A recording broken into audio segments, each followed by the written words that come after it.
Hi guys, welcome back to the channel. You're watching Big Fish Lad, and today we are going to do another species profile. So it's actually only species profile number 2. I've said before guys, if somebody wants to do a species profile on my channel, I'm fine with it.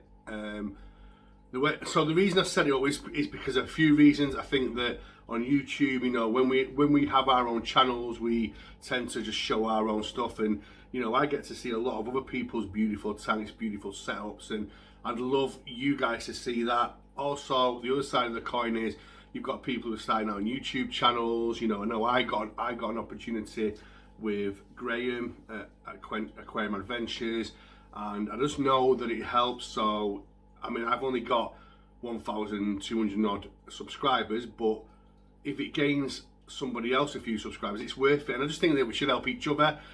And I thought, you know, I'd keep it to a certain sort of like kind of thing. So, you know, we'll do species profiles. You know, people who watch my channel like the American Cichlids, so we'll keep it to American Cichlids just so the content is right as well that we're putting out. But we've already had Bill Jones, the Bill Cichlid room, which you've already seen and everybody seemed to enjoy. And now we've got another guest today, which I'm happy about because it has been a while and it's not easy to get people to. I think some people don't like just coming out on video. I mean, anyone who's got a YouTube channel knows that when you start off, it's quite nerving. I mean, I was really nervous. It took me a while to come in front of the camera, and you know, I've noticed if I look back on my videos now, I've changed so much since then. So it's not easy. But yes, we have got a guest today, and that guest is John Merrills from Aquarium Osbession. Now, John's going to talk to you about one of his favourite fish, which is an American cichlid, and he's going to talk you through what he feels about keeping that fish and stuff. So, massive thank you to John. I appreciate you doing this, John. And if you're not subscribed to John's channel, please go and help him out. Go and subscribe. It's Aquarium Osbession. I'll just put the app thing on here because, if I'm honest guys, I don't know how to do the links, I'm not going to lie to you, but I'll put his name up on here. But it's John Merrills at Aquarium Osbession, and he's going to talk to you about one of his American cichlids. So I will fire you over to John now. So go ahead, John. Hello and welcome to my first Spotlight species introduction. Looking at the fish that we keep at the minute, I'm going to do the species spotlight on the Severum.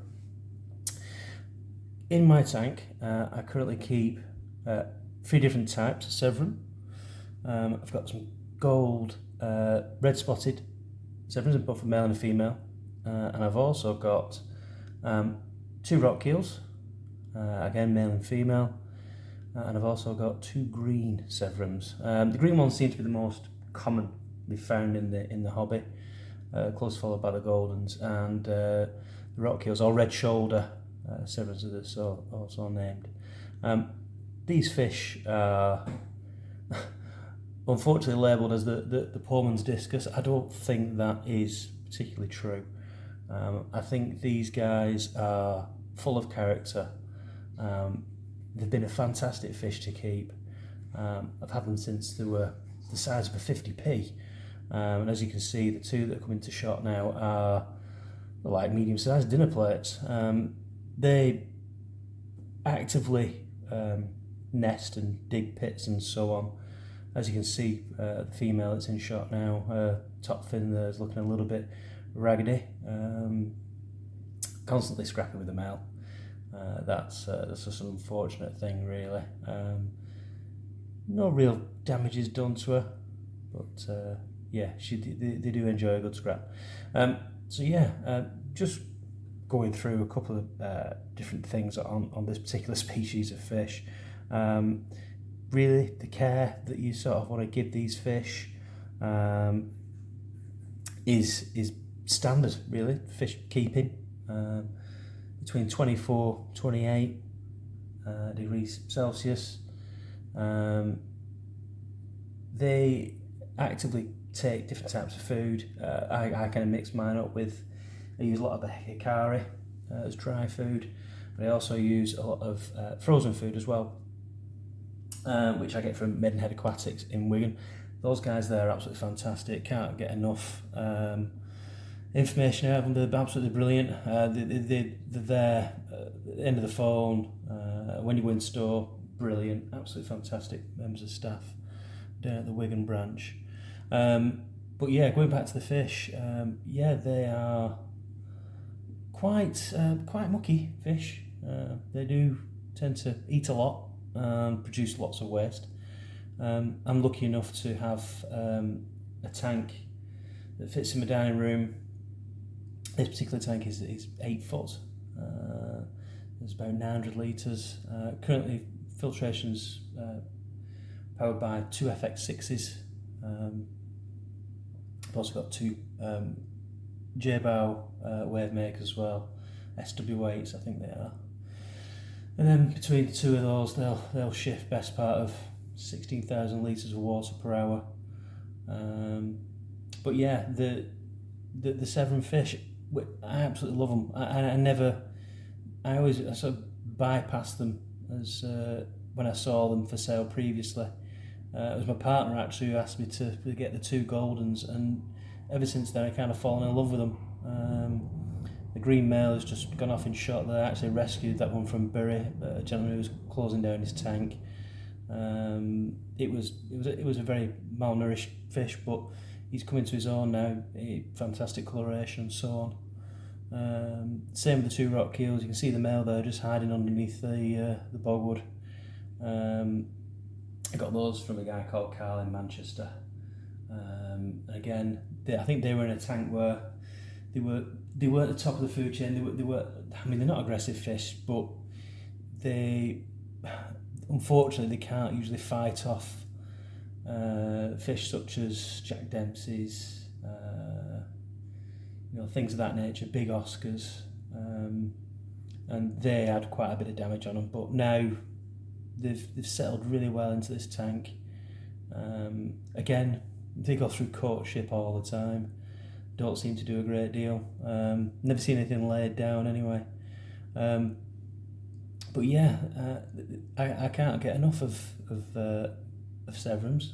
I think they're a brilliant, whether it be a starter fish or it would be a case of you've been keeping fish for a long time, and that's the beauty of this hobby as well. You're always learning.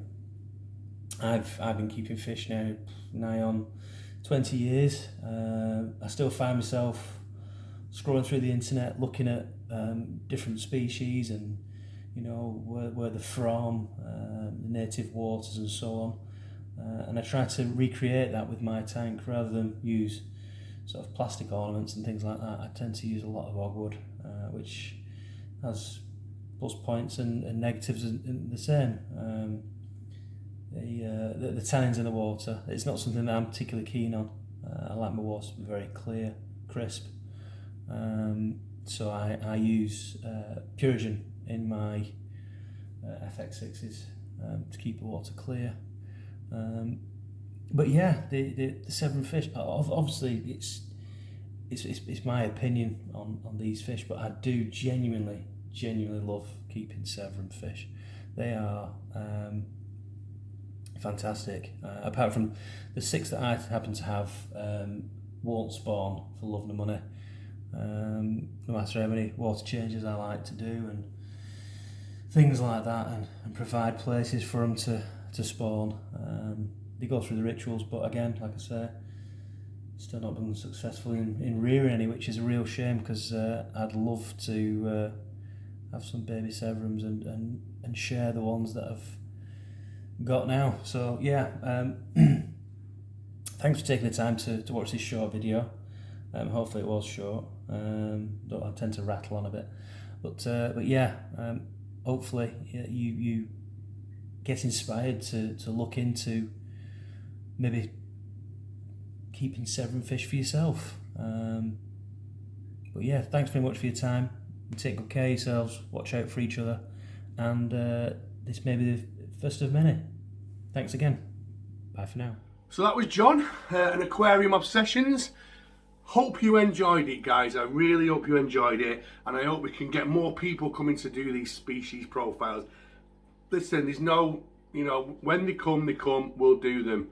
That's it, we'll do them. So if anybody wants to do one, feel free to send me a video on WhatsApp. Contact me, let me know, and we'll make it happen. And that is me. Well, it wasn't me, was it? That was John and Aquarium Obsession. And I will see you on the next video. See you later.